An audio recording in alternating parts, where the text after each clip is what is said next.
قال رسول اللہ صلی اللہ علیہ وسلم ما من قوم جلسوا مجلسا ثم قاموا منه لم يذكروا الله ولم يصلوا على النبي صلی اللہ علیہ وسلم الا كان ذلك المجلس علیہم طیرۃ۔ رسول اللہ صلی اللہ علیہ وسلم نے فرمایا جب کچھ لوگ کسی محفل میں بیٹھتے ہیں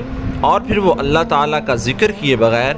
اور نبی صلی اللہ علیہ وسلم پر درود بھیجے بغیر اس محفل سے اٹھ جاتے ہیں تو یہ چیز یعنی یہ عمل ان کے لیے کمی یعنی حسرت کا باعث ہوگی۔ The Prophet of Allah said, when some people sit in a gathering and then leave without remembering Allah and sending durood upon the Prophet, peace and blessings of Allah be upon him, this will be a cause of regret for them.